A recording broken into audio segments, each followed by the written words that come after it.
गांव का नाम था सोनपुरा। यह गांव नक्शों में शायद कहीं दर्ज न हो, लेकिन इसकी मिट्टी में कहानियां दबी थीं। ऐसी कहानियां जो न किताबों में मिलती हैं, न शहरों की चकाचौंध में सुनाई देती हैं। सोनपुरा में रहने वाला रामधन एक साधारण किसान था। साधारण इतना कि लोग उसे देखकर नजर फेर लेते, लेकिन उसकी आंखों में एक अजीब सी चमक थी, जैसे धरती खुद उससे बात करती हो। रामधन रोज सुबह सूरज निकलने से पहले उठता। उसकी पत्नी धनी चूल्हे पर रोटियां सेकती और वह खेतों की ओर निकल जाता। उनके पास न ज्यादा जमीन थी, न ज्यादा साधन, बस थी तो मेहनत और मिट्टी से जुड़ा एक अटूट रिश्ता। बदलता समय एक दिन गांव में शहर से कुछ लोग आए, चमचमाती गाड़ियों में, साफ कपड़ों में। उन्होंने पंचायत में घोषणा की, यहाँ एक बड़ा कारखाना लगेगा, इससे गांव तरक्की करेगा। कुछ लोग खुश हुए, कुछ चुप रहे। रामधन चुप नहीं रहा।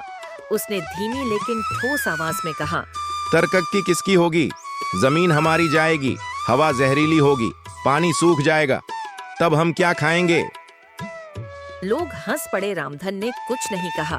अरे रामधन, तू तो अनपढ़ है, तुझे क्या पता विकास क्या होता है। लेकिन उस रात वह सो नहीं पाया। उसे लगा जैसे मिट्टी कराह रही हो।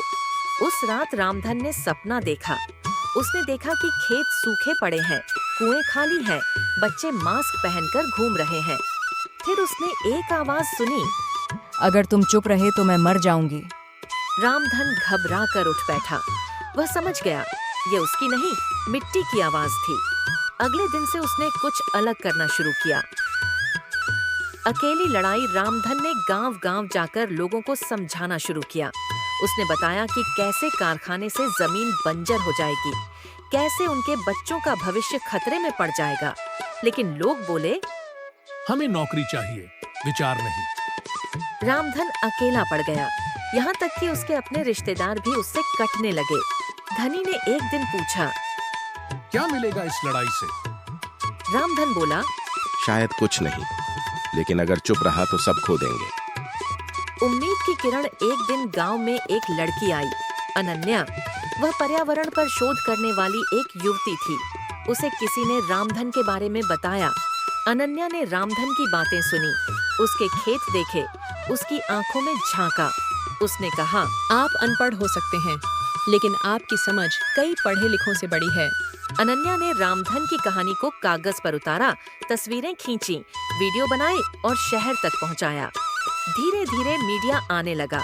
लोग सवाल पूछने लगे। सरकार को जवाब देना पड़ा। कारखाने की अनुमति पर रोक लगी, जांच बैठी। सोनपुरा बच गया। गांव वालों की आंखें खुली। जिस रामधन को लोग अनपढ़ कहते थे, आज उसी के पैर छूने लगे। लेकिन रामधन ने बस इतना कहा, मैंने कुछ नहीं किया, मैंने सिर्फ मिट्टी की सुनी। आज सोनपुरा में जैविक खेती होती है। गांव के बच्चे पेड़ लगाते हैं। रामधन अब भी रोज खेत जाता है, लेकिन अब उसकी चाल में थकान नहीं, संतोष है। और जब हवा चलती है तो लगता है जैसे मिट्टी मुस्कुरा रही हो। कहानी का संदेश, जो धरती की आवाज सुन लेता है वही सच्चा पढ़ा लिखा होता है। विकास वह नहीं जो सब कुछ छीन ले, बल्कि वह है जो सबको बचा ले।